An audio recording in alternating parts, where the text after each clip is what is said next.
Hey family, Jim Rockstone, Tony Rod. Again, reading, continuing to read through the book of Samuel and very slowly, right? Because this time I'm kind of trying to get,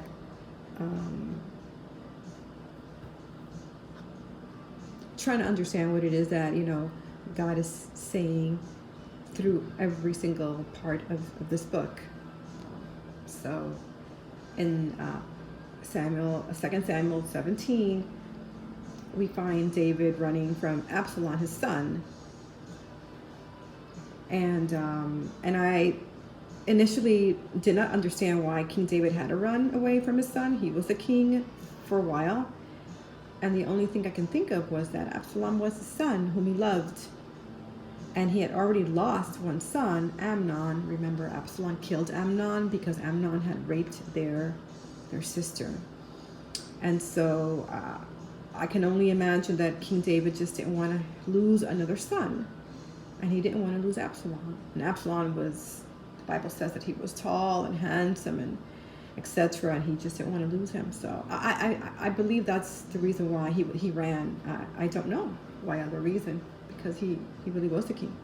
So we come upon chapter 17, and Hushai wanted to travel with David as he ran off in hiding, but King David told Hushai, why don't you stay behind, be my ears, if there's any military strategy, go ahead and tell the priest will tell me, and then I will be forewarned and make my escape, and not be caught by Absalom and his troops. So Hushai, stayed with Absalom. Absalom thought that Hushai was loyal to him, and that was a big mistake. And I wonder, I just think about how many times do we confide in people that we think are good for us, have good intentions, and they're not. Their intentions and their loyalty are for someone else or someplace else, and we don't discern that because we don't go to God, right? But this is what happens. So chapter 17 starts with, moreover, Ahithophel said to Absalom. Ahithophel was another counsel, and he was pretty much true to Absalom. He sided with Absalom, and he was given Absalom true counsel, like he wasn't trying to double cross Absalom. Ahithophel said to Absalom, and I will arise and pursue David tonight. I will come upon him while he is weary and discouraged, and throw him into a panic, and all the people who are with him will flee. I will strike down only the king, and I will bring all the people back to you as a bride comes home to her husband.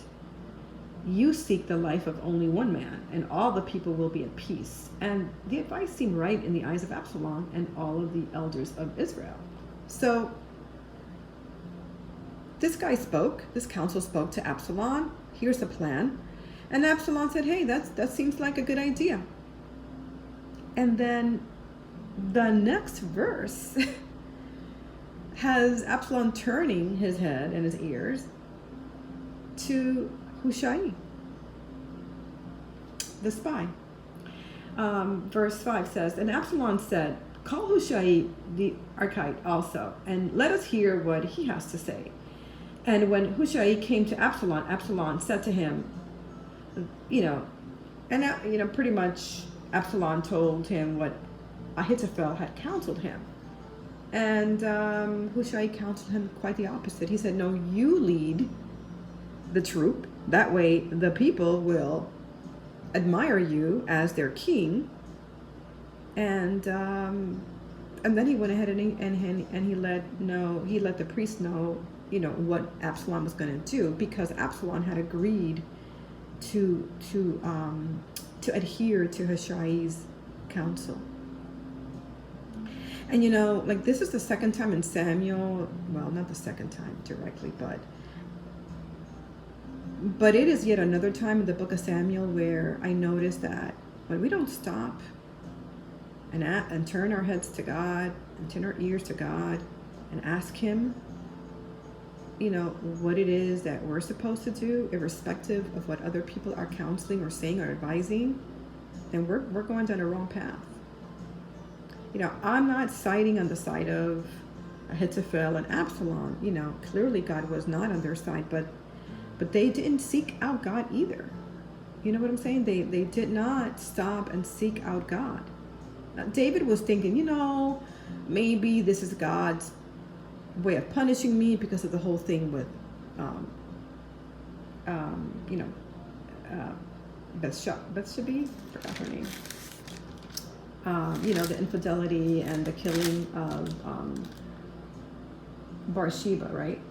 Bathsheba and her husband and Uriah. I mean, he thought in his head, oh my gosh, I know God's going to have me pay for that. And he kept running. Oh, maybe because I didn't do anything about my daughter.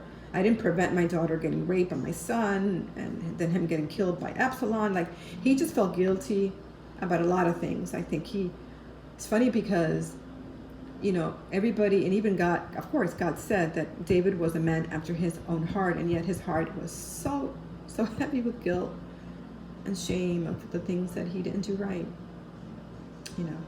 Although he did many things right, and his biggest right thing he did was always turn to God, and yet his heart was so heavy.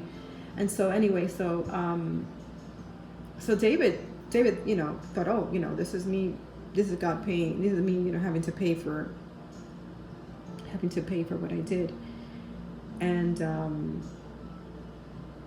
yet, Absalom he was just like Saul. Like, he didn't get it. He didn't turn to God. He just didn't internalize or appropriate having a relationship with the Lord, with Adonai. And he just took counsel from people, and he just kind of forged ahead to what he felt was right and what he wanted to do, right? So modern, my truth, your truth, their truth. And he didn't seek God's face. And so how could God be with him? There's no way. There was no way. And at the same time, it's sad to see, and it's a lesson, right, for us to observe or to pick up that we really need to seek counsel. And you just don't know. You can't.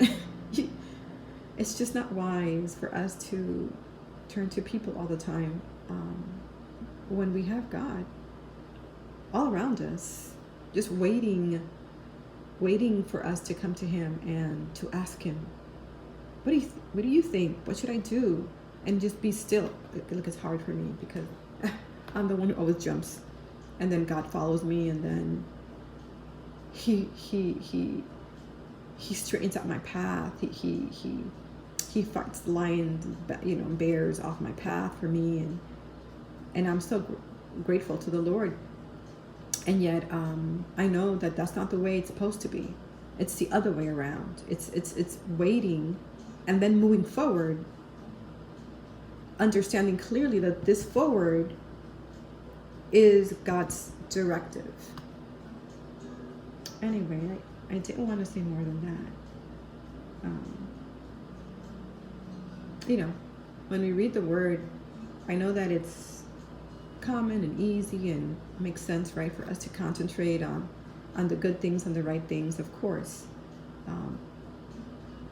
But it's also interesting and important to glean on the things that are not right, and how people did things wrong, and the wrong people and how they acted, and basically the fallout is always that they just did it on their own, man. They just did it on their own, just like the way Satan wanted to do it on his own, and it doesn't work. It backfires. It totally backfired on Absalom. Well, so much so that in the same chapter, when Ahithophel found out that Absalom adhered to Hushai's counsel, his military counsel, and not his, verse 23 says, when Ahithophel saw that his counsel was not followed, he saddled his donkey and went off home to his own city. He set his house in order and hanged himself, and he died and was buried in the tomb of his father. Goodness gracious. How sad is that? How sad is that? I mean, right there and then, that would have stopped me in my tracks if I was Absalom. But hey.